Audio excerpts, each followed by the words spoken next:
This is CPE 133. We are going to talk about counters, and this is from the Free Range Verilog Foundation Modeling Chapter 14. This is Part A. As of this writing, there's only going to be a Part A. There's our standard disclaimer. To learn Verilog, you got to actually do it, crank some models out, make them work. You're not going to learn it by watching videos or reading textbooks. Got to actually crank it out and do it. So these are counters. These are just simply registers with features. So counters are a subset of registers. The issue here is some of the features that we include on these kind of make it unique. Now, the outputs of a counter, typically it goes in a sequence, and that sequence is the count. And typically these counters count synchronized with something like a clock edge. So these are synchronous sequential circuits. They are a type of registers. A whole bunch of different types of counters out there. The common ones are binary counters, up counters, down counters, up down counters, decade counters, Johnson counters, twisted ring counters, a whole bunch of other stuff. So this here is our foundation module, and what we did is just try to stick everything we can think of in there. Counters typically have an output called RCO, which is ripple carry out, which indicates when the counter's at its terminal count, and so more comments on that later. This is the data, essentially the count. We can actually load data into these counters also, just like a register can. They typically have the notion of being able to clear that counter, which means put it at 0, load data into it, count up and down, maybe hold. Now, a lot of these signals here are just dependent upon your particular application. It doesn't mean every counter has all those signals, and it's up to you whether you want to include them or not. So we're going to jump right into design here, and this is going to be an up-down counter. So it's an up-down counter, which means it counts both up and down. It has asynchronous clear, and we could look at this diagram here. So the asynchronous clears is active high. I'll put an arrow there. Also, the precedence of these operators is going to be a question here. The load operator, it says up here, has precedence over the up input, and that's essentially it. This RCO is going to indicate when the counter has reached its terminal count. Now, and because this is an up-down counter, the RCO is dependent upon the count direction, which means the terminal count in the up direction is all ones, the terminal count in the down direction is all zeros. So we'll see that in the resulting code where it's dependent upon not only the count but the count direction. This is an n-bit counter, so we're going to keep the model fairly generic. So here is our solution. This is once again a parameterized model, so there is our parameter right there. So it defaults to an 8-bit up-down counter if I don't override that when I instantiate it. So this is all very similar to the way we've been doing it.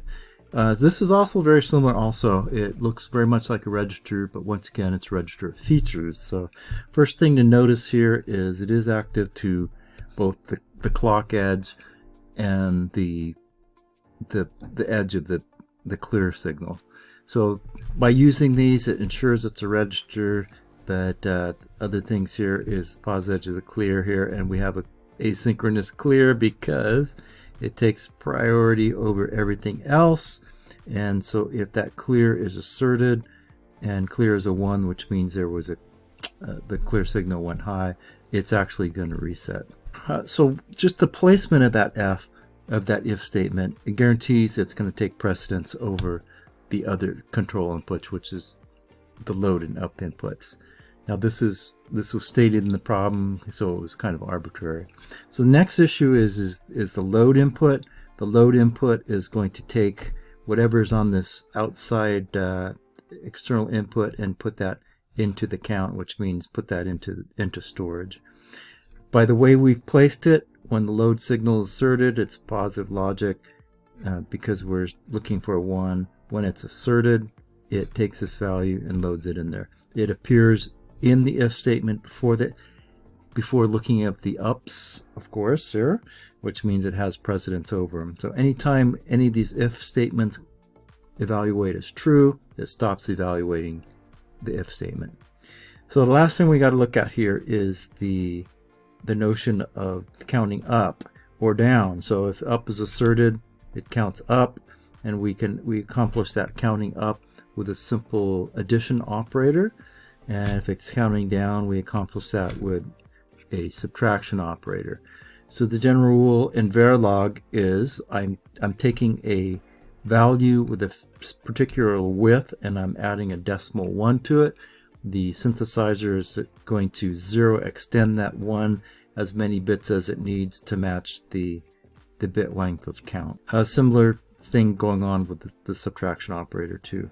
The set of if statements doesn't have an else, which I kind of like that, just to remind people that, hey, this doesn't have a catch-all statement, even though it doesn't matter because I use the pause edge up here, but I still like putting it in there.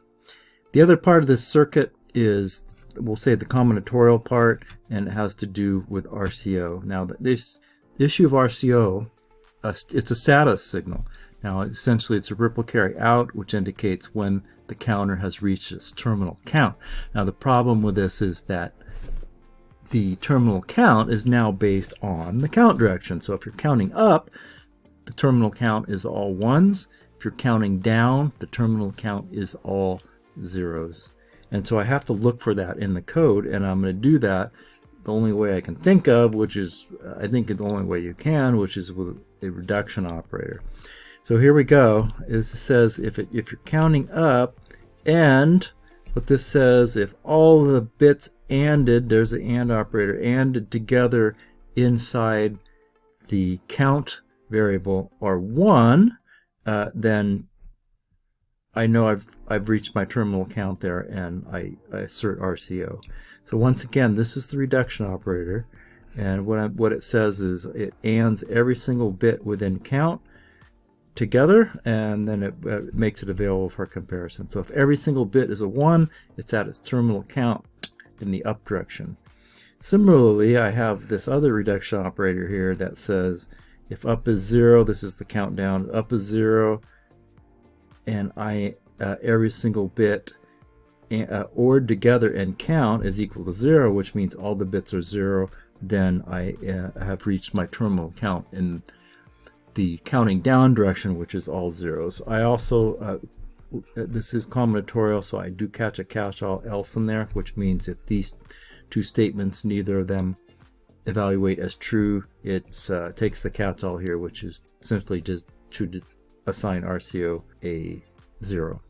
And so that's the entire module as best I can describe it. I know there's going to be another slide here about reduction operators. We talked about those. These are the two reduction operators right here. Remember, it ANDs all the bits in that value together. This one ORs all the bits in this value together. So this is an example that essentially it's very similar to the previous example. And what we're going to do is essentially change the operation of this. So what do we got here? All controls are synchronous. That means the clear is now synchronous. The last example, it was not synchronous. And I'm saying the load signal has precedence over the up and clear signals. Otherwise, it's just pretty much increments. Now, the issue here is this up signal.